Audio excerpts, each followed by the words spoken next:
Welcome to another video, another morning workout edition brought to you by your one and only literary Pharaoh. You know, guys, I gotta start that way, baby. Sometimes when I start off that way, I'm actually doing that to energize myself, because I don't want to get on here and be like, all right, welcome guys to another video. Like, no. So I gotta, insert some sort of energy to get you guys pulled in too.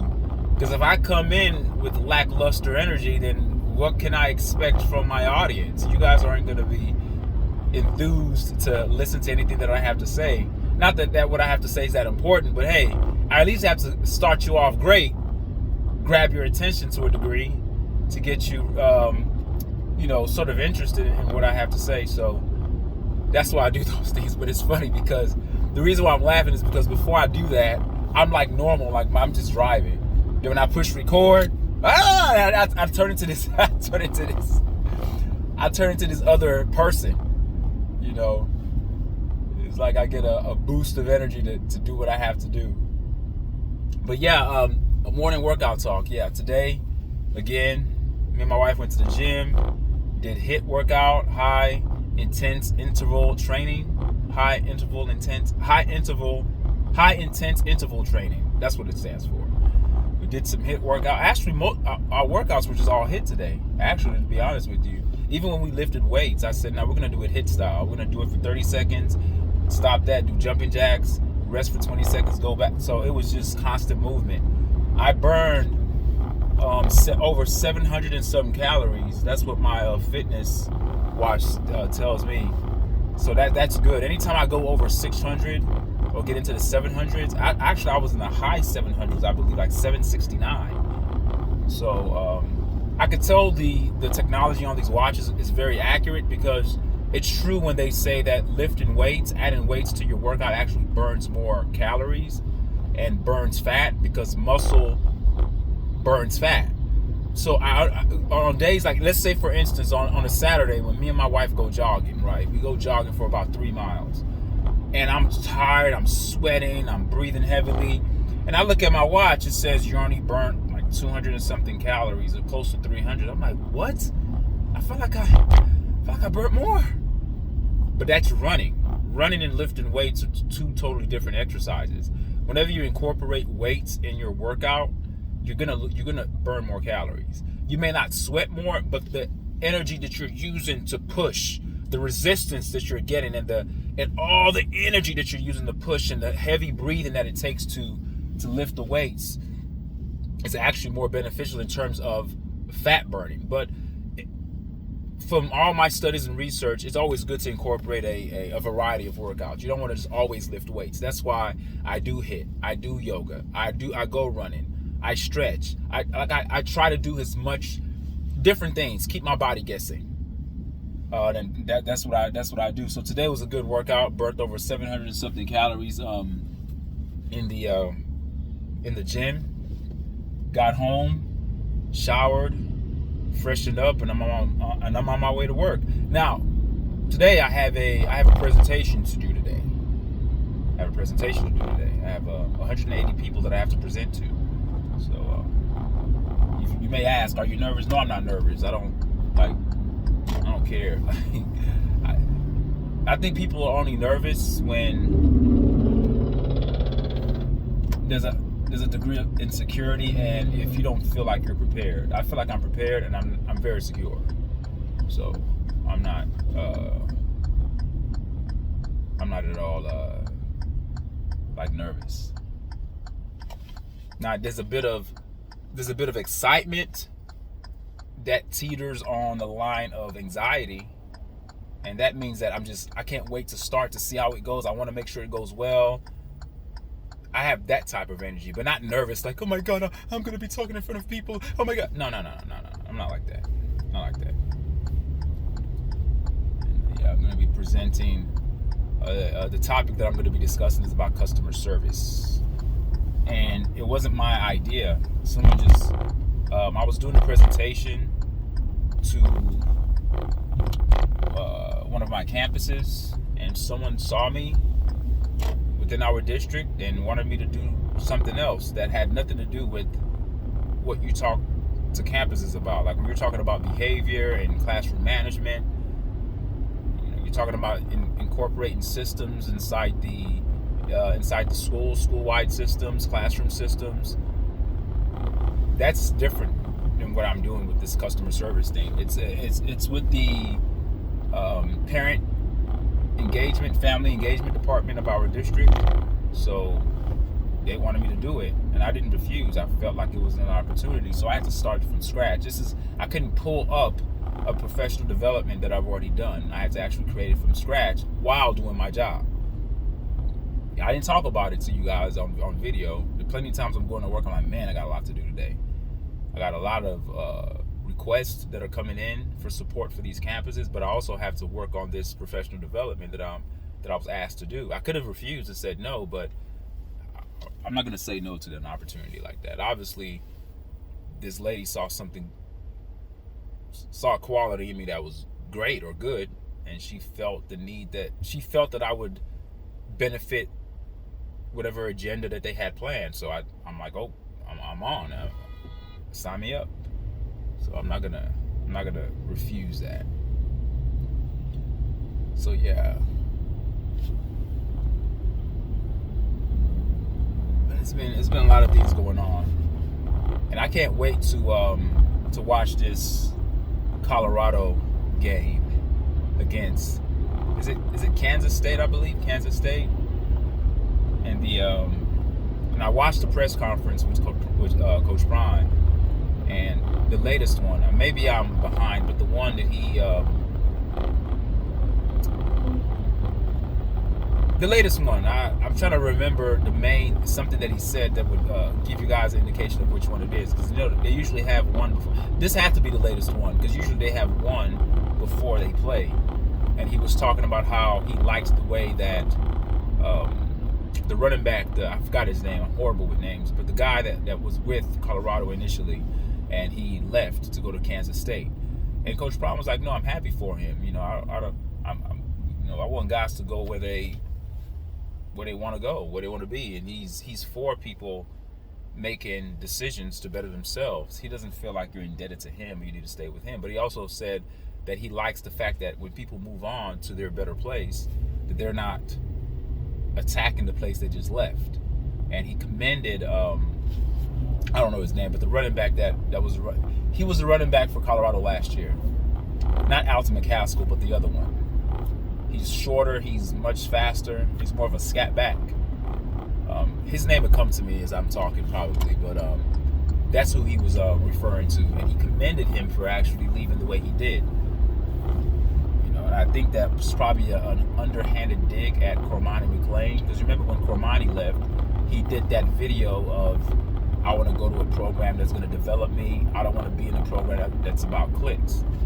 So I think that comment may have been an underhand dig or underhand shot at Cormani, but I don't think he was deliberately trying to go at Cormani. I think he was just making a blanket statement that if you're going to leave a program, just leave on good terms. Don't attack the people that you were with. If you're going to a better place, then focus on the new place that you're going to.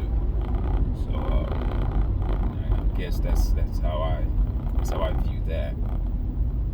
The press conference went well. He's in a good space. He's in a good place. When I say he, I'm talking about Coach Prime. And all the criticism that he's received, including criticism from me, criticism from people like Jason Whitlock and others, and even people who were hardcore Colorado fans who started to kind of like scratch their heads at the direction that Colorado was moving in. They started to become a little bit skeptical about, okay, what's going on here? This team is very predictable. But I think all those things were appropriate. I don't think that it's hating. Coach Prime views it that way, but it's okay to view it that way. If you view criticism as hate, Coach Prime, then if that helps you improve or become a little bit more reflective of your practices, then that's a good thing. That's a good thing. I think that we all need a healthy dose of criticism in our lives to improve. If we don't have that criticism around us, be it constructive criticism, no matter what type of criticism that it is, whether it's warranted or whether you think it's unfair, whether you think it's coming from a place of hate, it doesn't matter. I think that the universe requires opposite energy forces to exist within the same ref frame. So on Earth, you have two polar opposites that are always in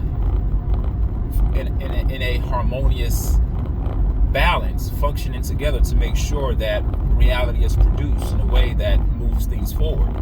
Evolution comes at the backdrop of negative energy and positive energy working together. Childbirth, as beautiful as that event is, also extremely uncomfortable, painful, pain,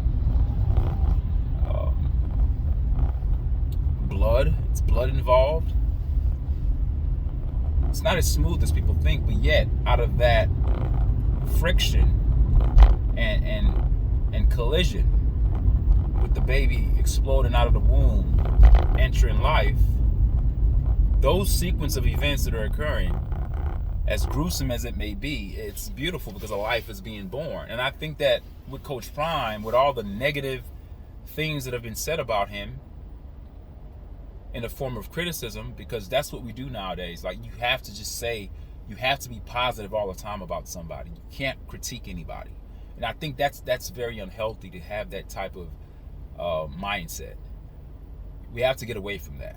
It's not about being positive. It's about examining things, all right, with an analytical mind, applying critical thinking, and everyone is entitled to their own opinion. But that's the beauty of it. There are many people out there there are many people who have YouTube channels who have nothing but positive things to say about Colorado and Coach Prime. Doesn't matter what Coach Prime does. Doesn't matter what kind of play calling is going on. Doesn't matter how they play. It's just positive all the time. And I don't think that's disingenuous. I don't think that's helpful to anybody.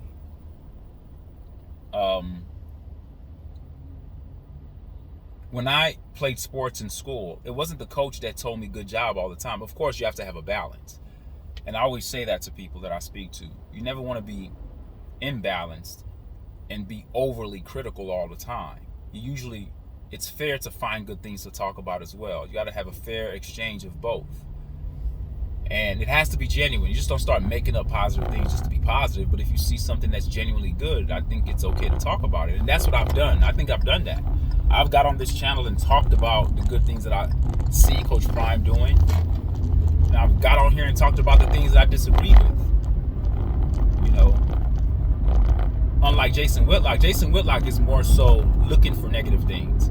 And that's how he gets his ratings. And that now, when you start to do that, now I can see why a person like Coach Prime could start leaning and using the verbiage, leaning on the side of saying that, hey, man, you're hating. But even what Jason Whitlock is doing is still appropriate. I don't do that. I'm not always looking for negative things and then harping on the negative. I'm just looking for anything. If it's good, talk about it. If it's bad, talk about it. How I perceive it. My perspective. It doesn't mean that my perspective is the gospel. It doesn't mean that my perspective alone should be the only perspective that should be received and taken by everybody, because everyone has their own opinion and everyone has their own perspective on how they see things unfolding out there in Boulder.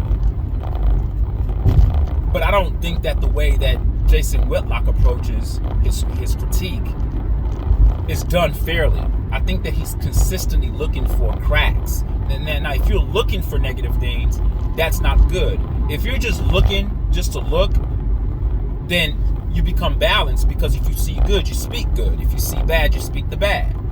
But when you're looking for the bad, it kind of obscures your view and it keeps you in a myopic perspective where the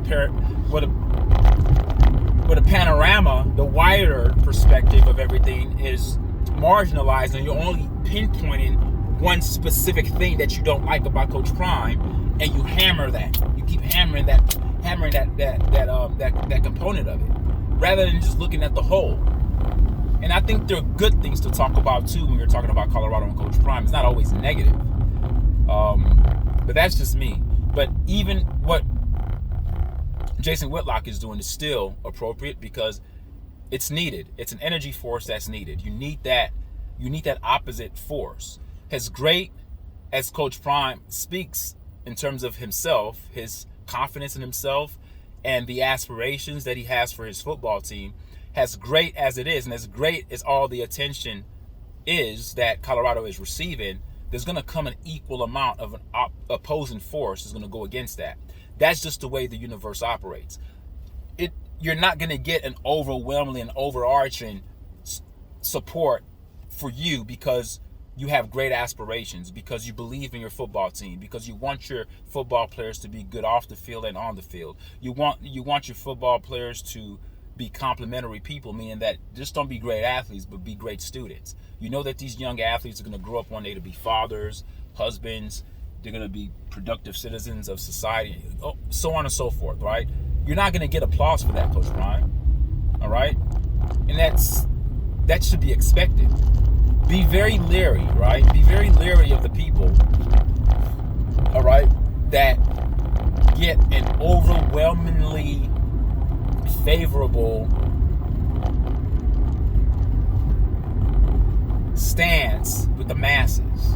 So people who incur favor from a lot of people, be very leery of those people, because there's no way in hell that you're going to be able to please everybody. And people always like to go back to the Jesus saying that Jesus didn't please everybody, that people still wanted him killed. But that's a good moral to that story. That's a good moral to that story. That's a moral to that story, that no matter the good that you do, healing people, according to the story, whether you believe in it, whether it's myth or not, that's not neither here nor there. That's not the point that I'm trying to make in this video. But what I am saying is that according to the stories that are told about this character named Jesus Christ, the things that he did, you would think that the whole world would love him, but they didn't. So if they didn't all love him, why do people get upset when Coach Prime is criticized? I'm going to criticize him. People are going to criticize him. I'm going to criticize him too. I just am. And if he does something good, I'm going to say the good that he does. But I'm not going to keep my mouth shut if I see something that I think is stupid that he did. Now, it doesn't mean that, like I said, it doesn't mean that if I think it's stupid that it is stupid. That's just my perspective and that's my opinion. And I contextualize my viewpoints and tell you where I'm coming from. So I can't wait for this game. And it's being played out as if it's like not a revenge game per se, but sort of like a ex-player leaves, goes to Kansas State. Now he's going to face his old team. So there's a bit of a storyline that's there. Okay, there's a storyline that's there. It's developing. But I think that if Colorado can pull off this win, I'm not even going to make a prediction. I'm going to just watch the game. I don't know what to expect because the Colorado team that I've seen lately, they look like a complementary football team. They're using every facet of their talent. They are maximizing the potential of the talent that's on their team, and this is what I always wanted. They have the talent at running back. They have a good line play. They have good tight ends. It's time to go to work. It's time to scheme it up. Now, every game is different, of course. Every team you face has the opposing team that you're facing is going to have certain advantages and certain things that they do well compared to what other teams do. So you're going to have to scheme a little bit differently. You can't just come out with the same game plan that you used for a prior team because you're not playing the same team. So I hope that the coaches put the Colorado players in a position to be successful when they do play Kansas State. And I think that if Colorado can pull off this win, and you can argue it, but I would argue and say that this might be the biggest win in Coach Prime's tenure, his short tenure there in Colorado. Now, it seems like every win is his biggest win, but that's the way it's starting to unfold, because you have to look at it this way, that right now they're 4-1. Right? They're 4-1. They've won the same amount of games that they won last year. They've won already. In 5 games, they've won 4. So we are on a good, all right, when I say we, Colorado is on a good trajectory to winning more than 4 games this year. I think we can safely say that they're going to win more than 4 games.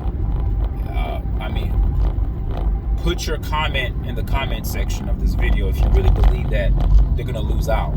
I don't think they're going to lose out. I think they're going to win more than 4 games. Okay, so we are already seeing a football team that's better than last year's football team. Okay, even though I believe that the last year's football team, talent-wise, was better than the 4-win team. That's what was so frustrating about last year's football team. But you know what? That's last year. I digress. Let me focus on this year. This would be his biggest win to me. I know some people may say, "Oh no, when they beat TCU the first game of Coach Prime, when Coach Prime got there, when they beat TCU." Well, that was big in terms of the emotional appeal because, you know, they came out. But remember, that TCU team was not the same. They lost a lot of players. That same TCU team that went to the national championship game, that team was a shell of themselves. A lot of those guys went to the NFL. Some guys moved on. It was a totally different team. Now, in terms of the name, they beat TCU. The name, the brand was big.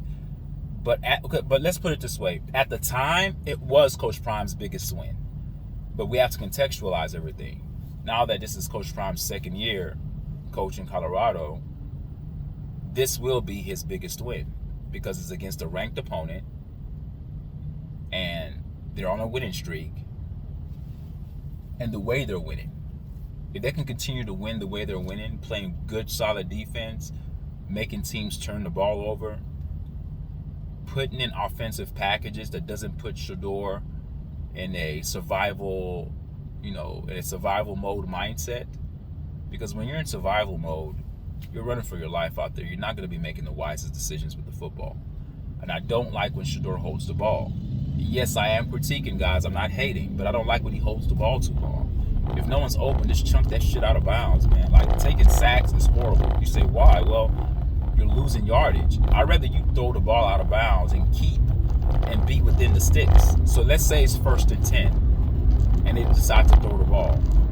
And he's holding the ball. Just throw the ball out of bounds. Now you have 2nd and 10. If you take a sack at 1st and 10, it may be 2nd and 16 because, you know, you have to drop back to pass. And Shedeur is always in the shotgun. So he's already 5 yards behind the sticks in shotgun. Don't take sacks. Sacks are horrible. And holding penalties and sacks are the 2 most horrible deterrents of an offense. It deters the offense from their goal, and it deters the offense from having any type of, you know, chemistry and flow. Because you're always behind the sticks, and the defense now can pin their ears back because your offense is now predictable because you need a lot of yards to gain, and gaining a lot of yards for a first down usually comes by passing the ball. So you become more predictable. The defense that's going against your offense can now determine and dictate to you what you're going to do. Because once they've dictated to you what you're going to do because of either penalties or holding penalties or being sacked, now you're going back to pass. The defense pins their ears back. They're blitzing. And then now you have Shedeur running for his life. And the same story. Here we go again. He gets sacked. So we don't want that. We have to play smart. I'd rather... And CJ, I think CJ Stroud said it the best. He said sometimes you have to be boring. Just be boring. Just be vanilla. Or sometimes just take the check down. You know, take the check down. It's a field position game. You don't have to score every time you get the ball. What you cannot do is turn the ball over. You can't take sacks, and you can't have holding penalties. It's that simple. Teams who make the least mistakes and have talent win. It's that simple. You have teams that have great talent, but if they continue to make dumb, boneheaded penalties, they lose games. Because now you're giving the advantage to the other team by shooting your own self in the foot. Shooting yourself in the foot. You continue to commit these penalties, you're putting yourself behind the 8 ball, and you're giving your opponent an advantage, and you're giving them hope to beat you, even if your team is better. So that's one thing Colorado can't do. Kansas State is very solid. They're a very good team. And I'm telling you, I'm not going to predict, I'm not going to say that Colorado's going to lose. I'm not going to say that because they've been looking good as of late. It's going to be a very good game. It's going to be a very good game. I don't know what the stat line is or what the prediction is or what the, what Vegas, what the odds are of who wins. I don't know. But we've seen our fair share of upsets this year in college football. But I don't think it'll be an upset if Colorado beat Kansas State. And I definitely don't think if Kansas State beats Colorado, that's not an upset either. But I think it's more of an upset if Colorado beats Kansas State. They're ranked number 18 in the country. But it's not a major upset. It's not as if Colorado is trash and Colorado is like 0-5 and they go play Kansas State and beat Kansas State. That's not the case. You have a team in Colorado that has talent, that has a Heisman Trophy candidate on their team.